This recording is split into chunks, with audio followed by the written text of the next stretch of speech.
Most people believe recessions destroy familiar space. Income goes down. That sounds logical, but it isn't true. What actually destroys people is not the recession itself. It's what happens next. It's the decisions people make after things begin to feel unsafe. Not extreme decisions. Not reckless ones. But very normal decisions. Decisions that feel reasonable in the moment. During a recession, the real problem isn't money alone. It's uncertainty. Jobs feel fragile. Prices keep rising. Savings stop feeling secure. Even people who were careful begin to feel exposed. And when stability disappears, people don't suddenly lose intelligence. They lose patience. They stop planning far ahead. They start reacting to whatever feels urgent. That's when ordinary decisions begin doing extraordinary damage. Mistake number 1. Panic cutting the wrong expenses. When pressure rises, cutting costs feels responsible. It feels like control. So people cut aggressively. Too aggressively. A family cancels health insurance to save a few $100s each month. Another stops maintaining their car. Someone else cuts education, training, or child care. At first, nothing goes wrong. And that's why it feels safe. But months later, the hidden costs appear. A medical problem. A car breakdown. A missed opportunity-based skills weren't maintained. The money saved short-term creates far bigger expenses later. The mistake isn't cutting spending. The mistake is cutting the wrong kind of spending. Mistake number 2. Holding cash while losing purchasing power.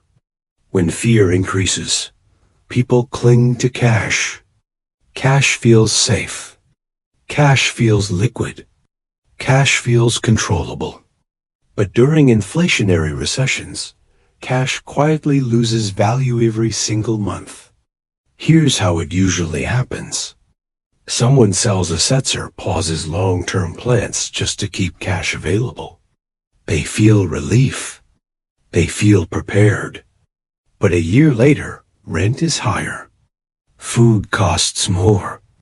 Insurance premiums rise. They still have the same number of dollars. But those dollars buy less. The danger isn't running out of cash. The danger is watching its real value decay while believing everything is fine. Mistake number 3. Turning temporary debt into permanent debt. Recessions normalize borrowing. Credit cards. Personal loans. Buy now, pay later. Most people tell themselves the same story. This is temporary. I'll fix it later. But instability usually lasts longer than expected. Balances roll over. Interest compounds. Minimum payments become routine. What was meant as a bridge slowly becomes a permanent weight. By the time income recovers, the debt is already embedded. The mistake isn't using debt. It's assuming pressure will end quickly. Mistake number 4. Chasing safe, guaranteed returns. During recessions, safety becomes obsession. Anything labeled guaranteed sounds comforting. Low risk. Protected. Secure. That's when bad products thrive. High fees. Long lock-in periods. A liquid investment sold as protection. The problem isn't safety itself. It's the cost of that safety. When flexibility disappears, risk increases. Safety that removes options often becomes its own danger. Mistake number 5. Downsizing too late. Most people sense trouble early. They feel it coming. But they hesitate. They wait.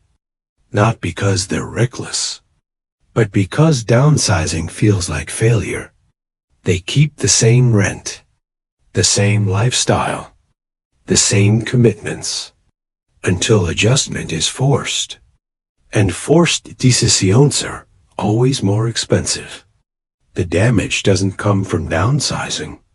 It comes from waiting until control is gone. Mistake number 6. Over-optimizing for short-term survival. Under pressure, people think in weeks, not years. They pause skill development. They stop networking. They avoid calculated risks. Everything becomes about conserving energy. But long recessions punish stagnation. When recovery begins, those who stopped moving are the last to recover. Survival mode is necessary. Staying there too long is dangerous. Mistake number 7. Believing this time is different. Every recession feels unique while you're inside it. Fear convinces people that old rules no longer apply. But collapses rarely end dramatically. They end quietly. Through exhaustion. Through habits. Through small compromise repeated too many times. Panic has never been a reliable guide. It never will be. Recessions don't destroy people overnight. They do it slowly, through reasonable decisions made under unreasonable pressure. That's why these mistakes didn't look dangerous at first. And that's why they happen again every time money gets tight.